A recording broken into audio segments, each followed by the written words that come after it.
Good morning मित्रों, स्वागत है आपका अपने ही यूट्यूब चैनल एजुकेशन फैमिली में। मित्रों, आज बाल विकास या शिक्षा मनोविज्ञान के पार्ट 4 लेकर आए हैं। इनसे पहले पार्ट थर्ड टू सेकेंड जो भी पार्ट करवाए हैं उन सभी पार्ट को आप ज़रूर देख ले, वो आपके लिए बहुत ही महत्वपूर्ण हो सकता है। तो चलिए, आज पार्ट 4 में हम बाल विकास से संबंधित प्रीवियस ईयर्स के महत्वपूर्ण प्रश्नों की श्रृंखला को लेकर आए हैं। इन महत्वपूर्ण प्रश्नों को स्टार्ट करते हैं। ये जितने भी तरह के प्रश्न हैं ये किसी न किसी एग्ज़ाम्स में आए हुए हैं और कोई न कोई एग्ज़ाम्स में ज़रूर हर प्रश्न को पूछा गया है, और जो भी संभावित प्रश्न हैं उनको भी हम शामिल करने की कोशिश किए हैं, चाहे वो सीटेट हो या एमपीटेट हो या रीट हो या DSSB या KVS हो या स्टेट हो, जो भी टेट हो, हर टेट के लिए, चाहे वो बीएड एंट्रेंस हो या डीएलएड एंट्रेंस हो, सभी के लिए यह सीरीज़ बहुत ही महत्वपूर्ण होने वाला है। तो चलिए, देर न करते हुए प्रारंभ करते हैं कि क्वेश्चन नंबर फर्स्ट देखते हैं। चलिए, क्वेश्चन नंबर फर्स्ट को गौर करें, इनका आंसर आप अपने स्तर से ज़रूर दें जल्द से जल्द कि क्या आंसर हो सकता है। चलिए, अब क्वेश्चन नंबर फर्स्ट पढ़ते हैं। कहता है, एक शिक्षक प्रश्न पत्र बनाने के बाद, गौर कीजिएगा क्वेश्चन पे, मिनट वेट कर लीजिएगा थोड़ा। कह रहा है, एक शिक्षक प्रश्न पत्र बनाने के बाद यह जांच करता है कि क्या प्रश्न परीक्षा के विशिष्ट उद्देश्यों की परीक्षा ले रहे हैं, वह मुख्य रूप से प्रश्न पत्र की ... के बारे में चिंतन है। क्या इसका आंसर होना चाहिए? आप अपने स्तर से इनका आंसर ज़रूर दें। देखिए, कहता है, फिर से समझिए क्वेश्चन को। कहता है, एक शिक्षक प्रश्न पत्र बनाने के बाद, कोई शिक्षक प्रश्न पत्र बनाते हैं, उनके बाद यह जांच करता है कि क्या प्रश्न परीक्षण की विशिष्ट उद्देश्यों की परीक्षा ले रहे हैं। विशिष्ट उद्देश्य, इनको गौर कीजिएगा। विशिष्ट उद्देश्य और संकीर्ण उद्देश्य होता है। विशिष्ट उद्देश्य हो गया विस्तृत रूप से, क्या हो गया, विस्तृत रूप से परीक्षा ले रहे हैं, वह मुख्य रूप से प्रश्न पत्र की ... के बारे में चिंतन करता है। ऑप्शन नंबर फर्स्ट कहता है वैधता के बारे में, सेकंड कहता है संपूर्ण विषय वस्तु को शामिल करना, और थर्ड नंबर कहता है प्रश्नों के प्रकार, और फोर्थ नंबर देखिए क्या कहता है, विश्वसनीयता। तो यहाँ क्या कह रहा था कि विशिष्ट उद्देश्यों, गौर कीजिए इन वर्ड पे। कहता है, क्या प्रश्न परीक्षण के विशिष्ट उद्देश्यों की परीक्षा ले रहा है। विशिष्ट उद्देश्य कहने का मतलब हो गया यहाँ वैधता या प्रश्नों के प्रकार, विश्वसनीयता में सबसे इम्पोर्टेंट क्या लग रहा है कि संपूर्ण विषय वस्तु को शामिल करना। विशिष्ट उद्देश्य का मतलब क्या होगा कि सारे के सारे विषय वस्तु शामिल हो, ये वैधता हो या प्रश्नों के प्रकार हो या विश्वसनीयता हो, सारे के सारे क्या इसमें आ जाते हैं। इसलिए कह सकते हैं ऑप्शन नंबर फर्स्ट सही होगा कि संपूर्ण विषय वस्तु को शामिल करना। इनका विशिष्ट उद्देश्य क्या था कि संपूर्ण विषय वस्तु को शामिल करना। चलिए, सेकंड क्वेश्चन देखते हैं। सेकंड कहता है, विवेचनात्मक शिक्षा शास्त्र का यह दृढ़ विश्वास है कि विवेचनात्मक शिक्षा शास्त्र का यह दृढ़ विश्वास है कि एक शिक्षक को हमेशा कक्षा के अनुदेशन का नेतृत्व करना चाहिए। मतलब कक्षा में जो भी कार्य हो रहा हो उनका नेतृत्व आगे बढ़ चढ़ कर शिक्षक को रोल अदा करना चाहिए। सेकंड कहता है, शिक्षार्थियों को स्वतंत्र रूप से तर्कना नहीं करनी चाहिए। ऐसा तो नहीं है, शिक्षकों को ये अधिकार नहीं है कि शिक्षार्थियों को तर्कना न करने दे, ये तो निगेटिव है। इनको पहले ही आप छांट के चले। जैसा आपको हम बताया है कि कोई भी क्वेश्चन आप पढ़ते हैं तो उनको हर तरीक़ा से आंसर देने की कोशिश कीजिए। या तो आप छांट करके, पॉजिटिव है तो पॉजिटिव छांटिए, नेगेटिव है तो नेगेटिव छांटिए, जो कह रहा है उनके अनुसार छांटे। यहाँ क्वेश्चन पॉजिटिव है तो हमें पॉजिटिव आंसर को ही ढूंढना है, बस निगेटिव को छांट करके साइड करना है। तो देखिए, सेकंड नंबर निगेटिव था, इनको काट दीजिए आप। बच्चे स्कूल से बाहर क्या सीखते हैं यह अप्रासंगिक है। और चौथा कह रहा है, शिक्षार्थियों के अनुभव और प्रत्यक्ष प्रत्यक्षण महत्वपूर्ण होता है। तो विवेचनात्मक शिक्षा शास्त्र का यह दृढ़ विश्वास है क्या कि इनका आंसर जरूर अपने स्तर से दे, जल्द से जल्द इनका आंसर दे। देखिए, एक शिक्षक को हमेशा कक्षा के अनुदेशन का नेतृत्व करना चाहिए। तो देखिए, हमेशा ये नहीं, एक स्टूडेंट को भी मौका देना चाहिए कि वो अपने विषय वस्तु के प्रति, अपने टॉपिक के प्रति या अपने वाक्य के प्रति या अपने उनमें वो नेतृत्व करे, आगे बढ़ चढ़ के हिस्सा ले। हमेशा शिक्षक को ही नहीं अनुदेशन करना चाहिए। तो ये भी ऑप्शन गलत था। थर्ड और फोर्थ में देखिए, कहता है बच्चे स्कूल से बाहर क्या सीखते हैं, यह अप्रासंगिक है। नहीं, ये तो प्रशंसनीय होना चाहिए। ऑप्शन नंबर 4 कहता है विद्यार्थियों के अनुभव और प्रत्यक्षण महत्वपूर्ण होते हैं। सही बात है, ये सबसे इम्पोर्टेंट है। कौन सा? ऑप्शन नंबर 4 हो जाएगा। तो विद्यार्थियों का अनुभव, उनका सहभागिता क्या है, बहुत ही महत्वपूर्ण है। कौन सा होगा? Option number 4। चलिए थर्ड क्वेश्चन की ओर बढ़ते हैं।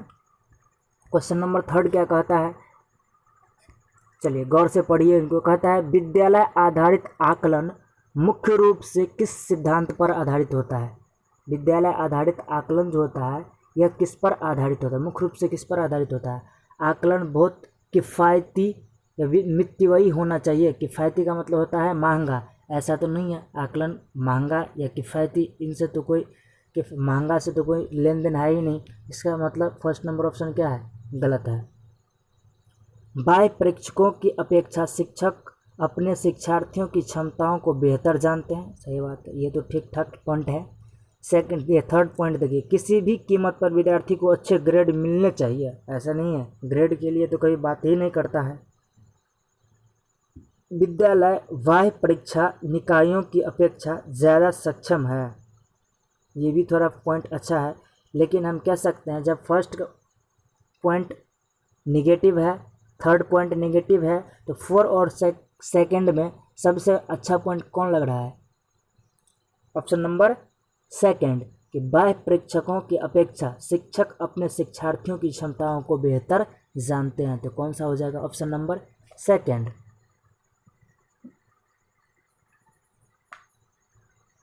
चलिए नेक्स्ट क्वेश्चन की बात करते हैं। क्वेश्चन नंबर 4 है, कहता है शिक्षार्थियों की व्यक्तिक भिन्नता प्रदर्शित करता है।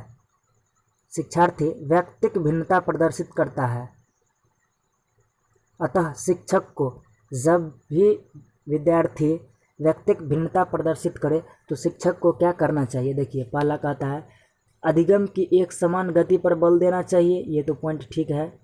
सीखने के लिए विविध अनुभवों को उपलब्ध कराना चाहिए। ये भी ठीक है। कठोर अनुशासन सुनिश्चित करना चाहिए। ये तो बहुत ही गलत पॉइंट है। परीक्षाओं की कभी भी हम विद्यार्थी के लिए कठोर शब्द का प्रयोग कर ही नहीं सकते हैं। कभी भी विद्यार्थी को न दंड देना चाहिए न सज़ा देना चाहिए। 4 नंबर देखिए, परीक्षाओं की संख्या बढ़ा देनी चाहिए। अगर परीक्षा की संख्या बढ़ा देंगे तो क्या व्यक्तिक भिन्नता में कमी आ जाएगी?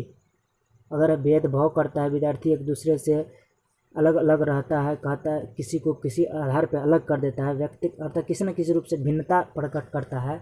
अगर हम परीक्षा की संख्या बढ़ा देंगे तो भिन्नता प्रदर्शित नहीं करेगा।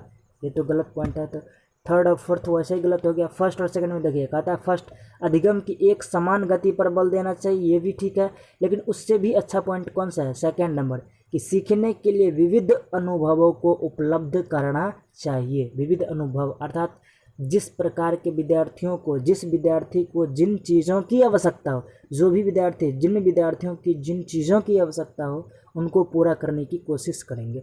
कि उनकी क्या कमी है, उनकी कमी को जानने की कोशिश करेंगे और फिर उनको हम दूर करेंगे। इनसे व्यक्तिक भिन्नता में कमी आएगी। व्यक्तिक भिन्नता न के बराबर प्रदर्शित करेगा स्टूडेंट। तो कौन सा हो जाएगा? Option number second. चलिए इसी तरह से एनालिसिस करते हुए हर क्वेश्चन को आप पढ़ें, हर क्वेश्चन को बनाएं, अपने स्तर से भी आप आंसर दें। चलिए सेकंड नंबर देखिए 5 नंबर में क्या कहता है? बैगोत्स्की बच्चों के सीखने में निम्नलिखित में से किस कारक की महत्वपूर्ण भूमिका पर बल देते हैं? तो बैगोत्स्की आपको पता ही होगा ये क्या है? सामाजिक मनोवैज्ञानिक है। ये समाज पर सबसे ज़्यादा जोर देते हैं। बैगोत्स्की किस पे जोर देते हैं? तो वो हमेशा समझ पे ज़्यादा जोर देते हैं। कौन सा हो जाएगा? Option number first. चलिए, ये तो बहुत ही आसान क्वेश्चन था। देखिए, इन प्रश्न की आप जवाब दें।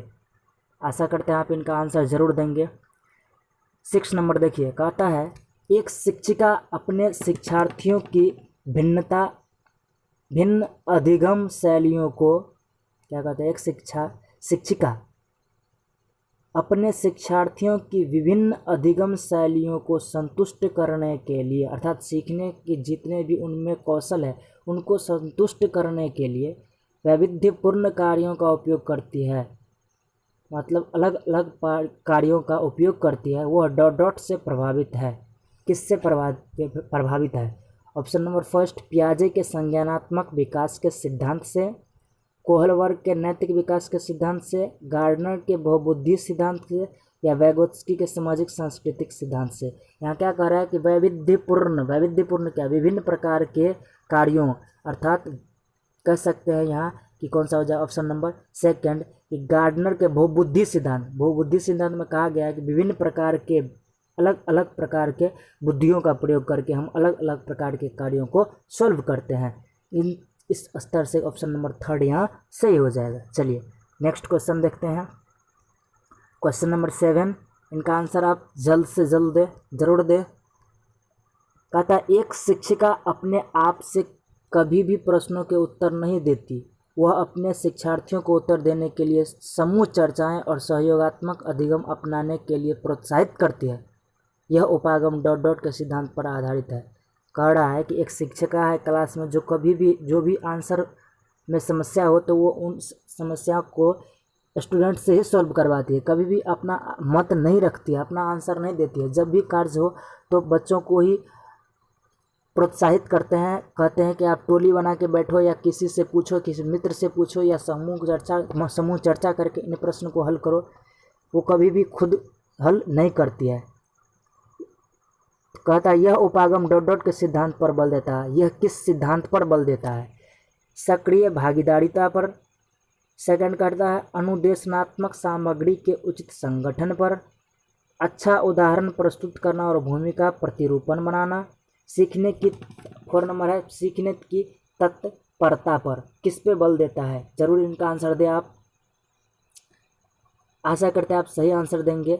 देखिए यहाँ जो भी कार्य कर रही है वह शिक्षिका नहीं कर रही है। सारा का सारा कार्य किनसे करवा रहे हैं?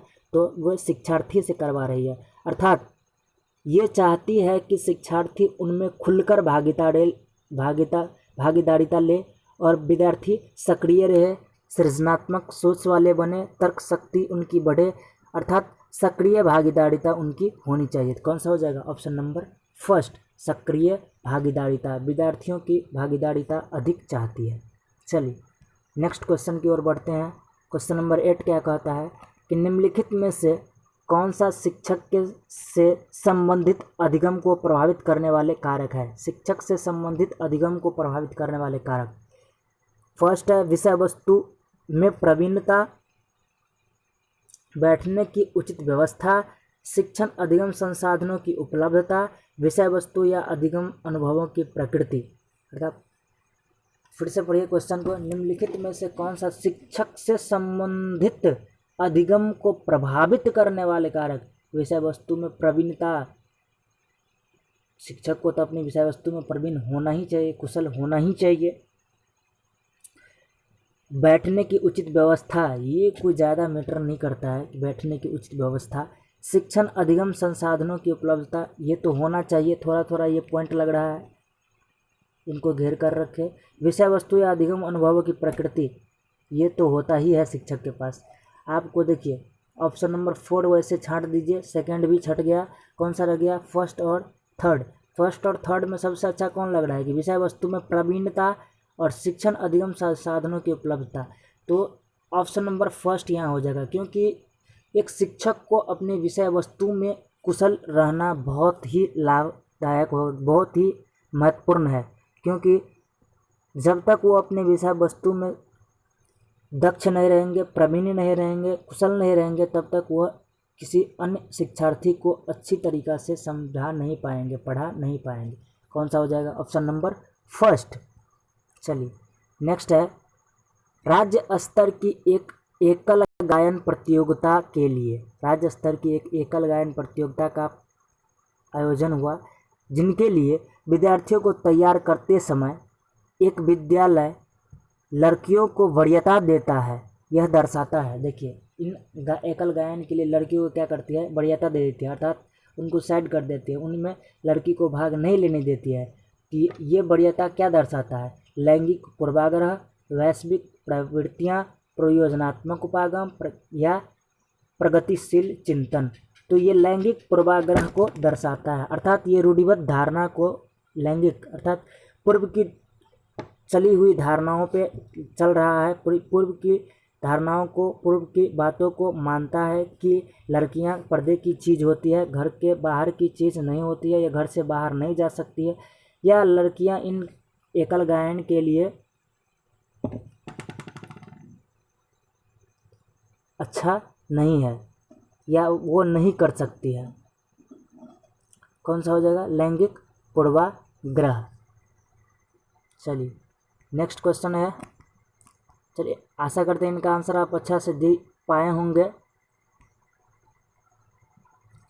नेक्स्ट क्या है, देखिए 10 नंबर, बीजों का अंकुरण या संकल्पना के शिक्षण की सबसे प्रभावी पद्धति है। बीजों के अंकुरण के बारे में जो संकल्पना दी गई है, इनके बारे में सबसे महत्वपूर्ण कौन सी है जाने। कह रहा है विस्तृत व्याख्या करना, सेकंड विद्यार्थियों द्वारा पौधों के बीज बोना और उनके अंकुरण के चरणों का अवलोकन करना, थर्ड है श्याम पट्ट पर चित्र बनाना और वर्णन करना, फोर है बीजों की वृद्धि की के चित्र दिखाना। देखिए चित्र दिखाएंगे तो उतना अच्छा नहीं होगा, श्यामपट्ट पर चित्र बनाना वो भी, ये भी क्या है, उतना इम्पोर्टेंट नहीं है। चित्र दिखाएंगे, इनसे भी बच्चे ज़रूर समझेंगे, लेकिन बेहतर तरीक़ा से नहीं समझ पाएंगे। विस्तृत व्याख्या करना, आप ये नहीं कि आप छोटा सा हाथी के बारे में बता रहे हैं, या जैसे यहाँ बीज अंकुरण के बारे में बता रहे हैं कि बीज कैसे अंकुरण करता है, कैसे कैसे वो पौधे में तब्दील होता है, तो इनके लिए विस्तृत व्याख्या हम चर्चा करते रहेंगे विद्यार्थी, और बोरिंग हो जाएगा। या सबसे बेहतर पॉइंट कौन सा है, ऑप्शन नंबर सेकंड, कि विद्यार्थियों द्वारा पौधों के बीज को बोना और उसके अनुकरण के चरणों का अवलोकन करना। स्टूडेंट को खुद कहेंगे कि ये एक चना का बीज लो या कोई बीज लो और उनको मिट्टी के अंदर डालो, या बीज बोने की जो भी प्रक्रिया है उन प्रक्रिया को बताएंगे, उन चरणों को कहेंगे कि अनुकरण करने की उसको कोशिश करो, कैसे कैसे उन बीज को अंदर डाले, कैसा अंकुरण हुआ, अंकुरित हुआ, कैसे बढ़ा, कैसे बड़ा हुआ, कैसे फला, कैसे फूला। इन सभी प्रक्रिया को स्टूडेंट से ही करवाए, जिनसे वो उन सभी का अवलोकन करे और उनका ज्ञान अच्छी तरीक़ा से उनमें रचनात्मक ज्ञान सम्मिलित हो। क्वेश्चन नंबर 11 देखिए, कहता है जब बच्चा फेल होता है तो इसका तात्पर्य है। देखिए जब बच्चा 50% से कम फेल हो या 50% भी फेल हो तो चलने लायक है, लेकिन जब भी 50% से अधिक बच्चा फेल हो तो समझ जाइए कि व्यवस्था ही फेल है, पढ़ाने वाले ही फेल है, या पढ़ाने वाले शिक्षक दक्ष नहीं है, वो अपने विषय वस्तु में कुशल नहीं है। यहाँ कह रहा है जब बच्चा फेल होता है तो इसका तात्पर्य है बच्चा पढ़ाई के लिए योग्य नहीं है। ऐसा तो नहीं है, हो सकता है शिक्षक में ही कमी हो, कि बच्चे ने उत्तरों की सही तरीक़ा से नहीं किया है, बच्चे को प्राइवेट ट्यूशन लेनी चाहिए, ऐसा तो है ही नहीं। थर्ड नंबर तो वैसे ही गलत है, व्यवस्था फेल हुई है। तो ये समझ ले कि जब भी बच्चे की फेल की बात करें तो क्या कहेंगे कि व्यवस्था फेल है। कौन सा होगा, ऑप्शन नंबर 4। चलिए नेक्स्ट क्वेश्चन है, कहता है शिक्षण से अधिगम पर बल देने वाला परिवर्तन हो सकता है। शिक्षण से अर्थात टीचिंग से सीखने पर बल देने वाला परिवर्तन हो सकता है। परीक्षा परिणामों पर केंद्रित होकर, बाल केंद्रित शिक्षा पद्धति अपनाकर, रटने को प्रोत्साहित करके, अग्र शिक्षण की तकनीक अपनाकर। तो शिक्षण से अधिगम पर बल देने वाला परिवर्तन जो है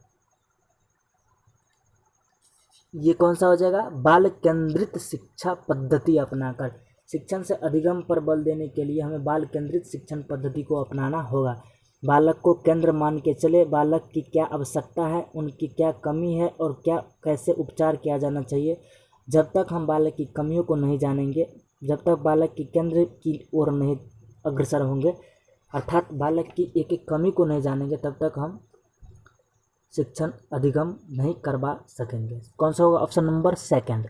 चलिए नेक्स्ट क्वेश्चन की ओर चलते हैं। समावेशी शिक्षा क्या कह रहा है कि समावेशी शिक्षा हाशिए पर स्थित वर्गों से शिक्षकों को सम्मिलित करने पर संबंधित है। हाशिए पर स्थित वर्गों से शिक्षकों को सम्मिलित करने से संबंधित है, या कक्षा में विविधता का उत्सव मनाती है, दाखिले संबंधी कठोर प्रक्रिया को बढ़ावा देती है। यो तो वैसे ही गलत है। 4 है तथ्यों की शिक्षा से संबंधित है। तथ्यों की शिक्षा से या मतारोपण, यह तो बहुत ही गलत पॉइंट है। चलिए कौन सा हो जाएगा इसका? अब देखिए बचा कौन? 1 और 2। कक्षा 2 नंबर का था कक्षा में विविधता का उत्सव मनाती है और हाशिए पर स्थित वर्गों से शिक्षकों को सम्मिलित करने से संबंधित है। ये भी ऑप्शन सही है, लेकिन सेकंड नंबर सबसे अच्छा पॉइंट है। कौन सा सेकंड? कि कक्षा में विविधता का उत्सव मनाती है। अर्थात यहाँ कहने का मतलब हुआ कि विविधता का उत्सव, समावेशी शिक्षा विभिन्न प्रकार की जाति, धर्म, लिंग, समूह सभी को एक सूत्र में बांध करके शिक्षा देती है। तो कौन सा हो जाएगा? ऑप्शन नंबर सेकंड इसका सही आंसर हो जाएगा। चलिए नेक्स्ट क्वेश्चन देखते हैं। वीडियो अच्छा लग रहा होगा तो आप ज़रूर सब्सक्राइब करके बेल आइकन दबा लीजिएगा और दोस्तों के पास शेयर भी कर दीजिएगा, जिससे आपको हर वीडियो का नोटिफिकेशन मिलता रहे। जो भी मित्र सीटेट की तैयारी कर रहे हैं, स्पेशल सीटेट की, उनके लिए तो बेहद है ही, और उनके लिए हम स्पेशल सीटेट के लिए ईवीएस का भी कक्षा चला रहे हैं, एमपी टेट का भी कक्षा पर्यावरण का चल रहा है, स्पेशल सीटेट का पर्यावरण का कक्षा चल रहा है, उनको भी आप ज़रूर देखें। चलिए 14 नंबर क्वेश्चन देर न करते हुए देखते हैं। निम्नलिखित में से कौन सा वस्तुनिष्ठ प्रश्न है? वस्तुनिष्ठ प्रश्न कौन सा है? देखिए निबंधात्मक प्रश्न, देखिए निबंधात्मक क्या हो गया? दीर्घ प्रश्न हो गया। लघु उत्तरात्मक प्रश्न या मुक्त उत्तर वाला प्रश्न, मुक्त उत्तर वाला ये भी तो बड़ा हो जाएगा। सत्य या असत्य, वस्तुनिष्ठ प्रश्न कौन सा होगा? सत्य या असत्य। अर्थात ऑप्शन नंबर कौन सा हो जाएगा? ऑप्शन नंबर 4, सत्य या असत्य। चलिए नेक्स्ट क्वेश्चन देखते हैं। आज की आखिरी क्वेश्चन, निम्न में से कौन सी प्रगतिशील शिक्षा की विशेषता है? प्रगतिशील शिक्षा की विशेषता कौन सी है? प्रगतिशील शिक्षा देखिए, समय सारणी और बैठने की व्यवस्था में लचीलापन, केवल प्रस्तावित पाठ्य पुस्तकों पर आधारित, जब भी क्वेश्चन पॉजिटिव हो और केवल की चर्चा की गई हो तो वो ऑप्शन आप छांट दें। केवल प्रस्तावित पाठ्य पुस्तकों पर आधारित अनुदेशन, ऐसा तो नहीं है केवल एक ही पुस्तक प्रस्तावित, जो भी पाठ्य पुस्तक प्रस्तावित हो उसी से ज्ञान होता है। 3 है परीक्षाओं में अच्छे अंक प्राप्त करने पर बल, ऐसा नहीं है, कभी भी अंक प्राप्त करने पर बल नहीं देना चाहिए। बार बार ली जाने वाली परीक्षाएं, कह रहे निम्न में से कौन सी प्रगतिशील शिक्षा की विशेषता, सबसे बड़ी विशेषता कौन सी हो जाएगी? समय सारणी और बैठने की व्यवस्था में लचीलापन होना चाहिए, कि समय समय जब भी समय सारणी जो भी हो, जैसे 1 से 2 बच्चों की पढ़ने की घंटी है, क्लास की घंटी है, तो ऐसा नहीं कि क्लास चलाएंगे ही। अगर बच्चे को पढ़ने में रुचि नहीं ले रहा है, बच्चे को पढ़ने में मन नहीं लग रहा है, तो हमें उन समय खेल भी करा देना चाहिए, या क्लास में ही खेल में पढ़ा देना चाहिए बच्चे, जिससे बच्चों को बोरिंग फील ना हो, बच्चे कुंठित ना महसूस करें और अच्छी तरीक़े से पढ़ पाए। इन सभी में क्या हो? लचीलापन होना चाहिए, कि कभी भी समय, जब भी समय चेंज करने की आवश्यकता हो तो कर सके उनको स्टूडेंट के अनुकूल। कौन सा हो जाएगा? ऑप्शन नंबर फर्स्ट हो जाएगा।